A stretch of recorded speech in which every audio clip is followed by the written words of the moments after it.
Hello and welcome to the 2015 Sharing Perspectives Virtual Exchange Programme. This year we have students, professors and practitioners from more than 15 different European countries, so welcome to you all. My name is Sophie Millner and I'm the Curriculum Officer at the Sharing Perspectives Foundation, where I've been helping to design this year's Europe on the Edge programme.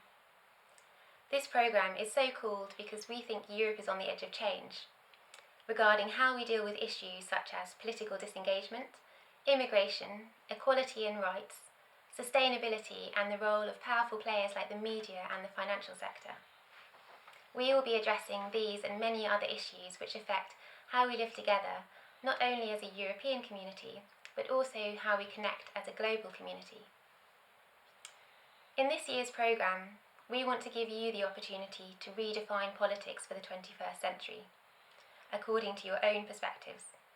What do you think it means to be a citizen in Europe in this particular point in time?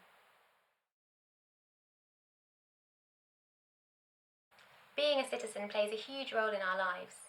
It secures our human rights and provides a system of governance through which we can make decisions that determine how we live our lives together in a political community.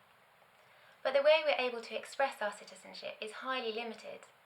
Many significant places, people, and practices are actually excluded from this traditional idea of citizenship. This is because our understanding of citizenship is rooted in a set of fundamental principles which have defined and limited the possibilities of citizenship. These principles form the roots of citizenship, and they have their origins as far back as the Greek Polis. When I think of the concept of citizenship, I think of it like a tree. Over time, it has branched out in all directions, growing and developing to reflect our new realities. New rights for different groups of people have been added. New theories have arisen to take into account our changing, globalising, multicultural society. But still, at the very basis of this is a set of principles. Surprisingly, these principles have remained largely accepted and unchallenged, and yet, importantly, they continue to shape how we do politics today. In this talk, I would like to highlight 5 principles that frame and limit citizenship.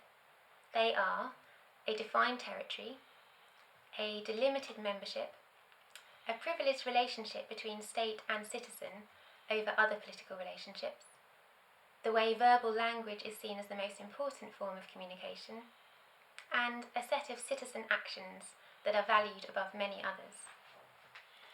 These principles may seem very theoretical and detached, but this is partly the point, because it shows that our lives as citizens are not captured by this traditional understanding of citizenship. So even though they may seem abstract, it's important to know about them because they continue to define our political infrastructure, and they combine to limit how we can practice being a citizen.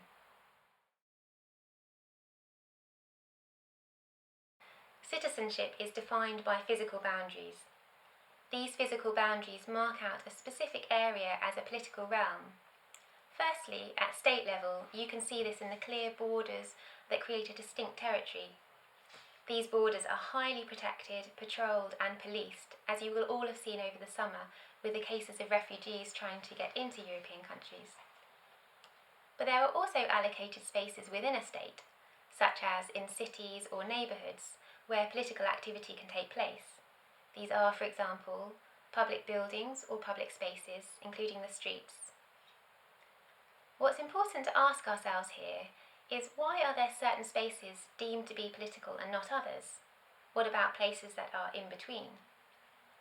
For example, what about at the borders between one country and another? When people are in transition or in refugee camps, can they still carry out political acts? What about the internet? This is a 21st century ambiguous space. A lot of political activity, if we take a broader definition of politics, takes place online, on the internet. Think, for example, about the use of social media during the Arab Springs. But is Facebook considered a political space? And why does the place define whether an act is political and not the action itself? For example, what about spaces such as the home? When you have discussions and meetings with friends and family, is this political? And finally, what about in police states or totalitarian regimes? when you're under intense police surveillance, the home can become the only place for political gatherings. So these physical boundaries that define where politics can take place represents the first principle, a defined territory or space. But how did this first principle of a defined territory or space come about? Well, this principle was born with the Greek Polis. The Greek Polis was a city-state that emerged around 600–700 BC, and with it came the concept of the citizen as a member of this polis. For the ancient Greeks, politics existed only where there was a polis.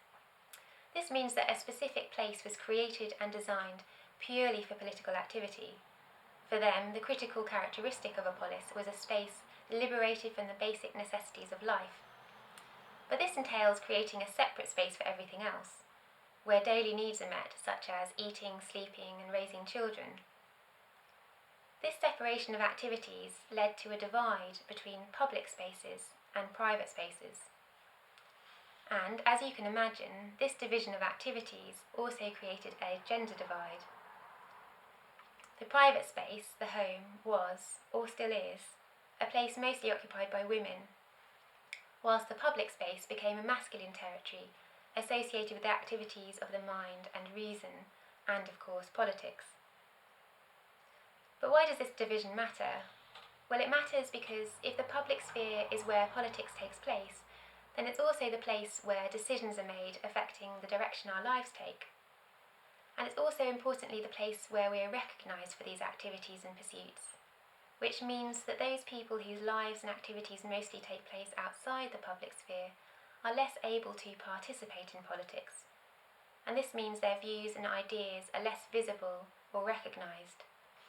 Although this happened 2.5 millennia ago, the Greek polis actually laid the foundations for the political landscape we see today, and this division still exists between private spaces and public spaces of political activity. So how does this relate to the current European issues tackled in this programme? This principle is highly relevant to the topics addressed in Week 2. Week 2 looks at people who move between territories, such as immigrants, refugees and asylum seekers, individuals who are trafficked, and those who, in the transition from one country to another, find themselves stateless. These people are moving to a new country in the hope of gaining protection and rights. In other words, they are seeking citizenship status.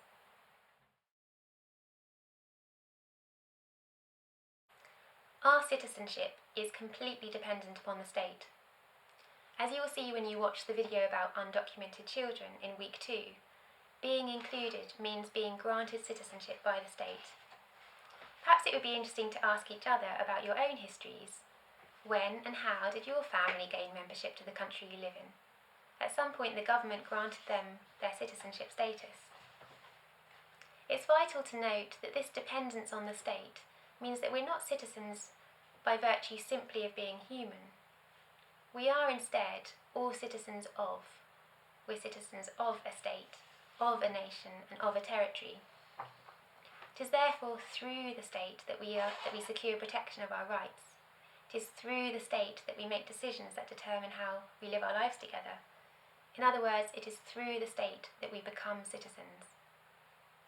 The refugee crisis is a classic example of this, with different governments making different decisions about who deserves membership and who doesn't. It's worth asking ourselves why this is. Why are we so dependent on the state to participate in politics and to secure our rights? A few years ago, I visited the Ellis Island Immigration Museum just off New York City, where I came across a quote on the wall. It read, "It is a fantastic commentary on the inhumanity of our times, that for thousands and thousands of people, a piece of paper with a stamp on it is the difference between life and death." This was written by a journalist in the 1930s. The death toll in the Mediterranean waters this summer has reached over 2,500 refugees, leading some to rename the sea as a graveyard, and showing, I think, that this quote is still highly poignant. This year too, the UNHCR recorded over 10 million stateless people globally.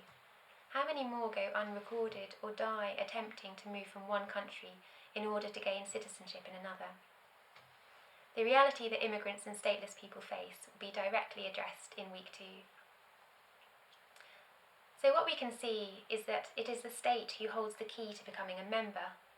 This dependency on the state to grant or refuse citizenship status places us, as citizens, in a highly precarious position, especially when, as the news all too often reports, membership can mean the difference between life and death. So this leads us to our second principle, membership. The first principle of a defined territory creates the second principle of a distinct membership. And membership is key because it's ultimately about who is included and who is excluded from the political community. You might think of membership as one status, so that once you're in, you're in. But in fact, being included is not so clear-cut. Not all citizens are equal. In her 2009 paper entitled Between Citizenship and Human Rights, Kate Nash explains that once you're inside a state, there are many degrees of membership or citizenship status. She describes in her paper 5 categories from super-citizen to uncitizens, who are effectively invisible. Each of these categories affects a citizen in their daily lives, in terms of their physical access to rights and services. But there are also more subtle ways that membership can be granted or withheld. For instance, within a state, there are those who are included or excluded from participating most fully in public life, based, for example, on ethnicity, religion, or gender. So, full political membership is actually dependent upon more differentiating identity cues. And this creates the complex relationship between political membership, or citizenship, and national identity. In week 6, we have expert speakers discussing the embodied citizen. In other words, how do the bodies we live in affect how we can engage politically? And what impact do our bodies have on how much power we yield in decision-making processes? They will be looking at the European citizen norm, or ideal, which we can characterise as white, male, heterosexual and able bodies. And they will consider the ways in which diverging from this norm can affect our political participation. So we are dependent upon the state for our membership, and this results in the third principle, a privileged relationship between the state and citizen over other political relationships. But there's a notable asymmetry in this relationship. Fundamentally, it is the state who constructs the concept of the citizen and not the other way around. And it is the state who can also deconstruct or deny citizenship. This creates an asymmetry in the state-citizen relations, so that the state possesses the authority to deny full recognition and also to withhold full status.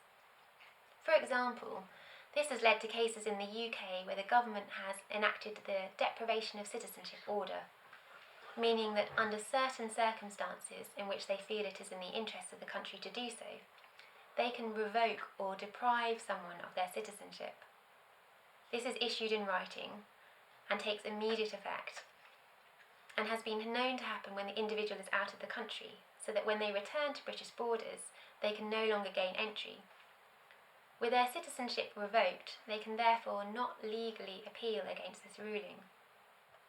So how does this affect other relationships to those beyond our borders or to the natural world? In seeing politics as being primarily between the state, our other relationships can suffer. For instance, this means the natural world is seen as separate, and this undermines our relationship to the environment, to its resources and animals. And if the relationship to the state is most important, what about how we relate to other people beyond our national borders? How do we consider and care for them? But we can at least be sure that the state privileges their relationship to us as citizens over other relationships. Well, in practice this might not always be the case. The state actually challenges this golden rule. For example, in week 4, you will look at how multinational corporations, the media, the financial sector, and even other states have a strong influence over our government's decision-making. And as a result, their function to serve us, as citizens, is significantly compromised.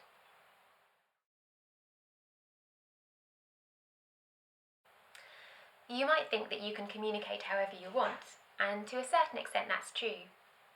But the reality is that there's been a long tradition of verbal, rational articulation, and this has become the language of politics. This matters because all the while language dominates, particularly in the form of debate and rhetoric, it excludes many other ways of expressing and communicating political ideas. This is the fourth principle, that verbal communication is valued above other forms of expression. And yet there are so many other ways of communicating ideas, not only in words. For example, by connecting with others emotionally, through empathy, solidarity, attentive listening and care, or by moving people to think or feel differently about a subject through creative and visual arts, such as music, theatre, poetry, graffiti, film and dance. These creative and emotional dimensions to our actions and relationships are arguably the qualities that make us human. So excluding these forms from political communication is significant because it limits how we relate to one another as citizens. In week 9, you will be exploring these alternative, creative ways of engaging politically, and you'll get to decide for yourselves whether you think they should be recognised and included. As the political philosopher Hannah Arendt said, there are 2 ways of engaging politically.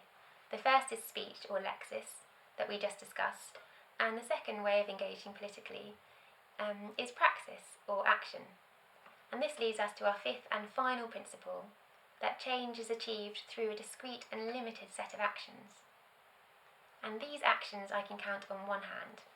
They are voting, protesting, membership to a political party, debating or participating in decision-making, and finally, standing for office.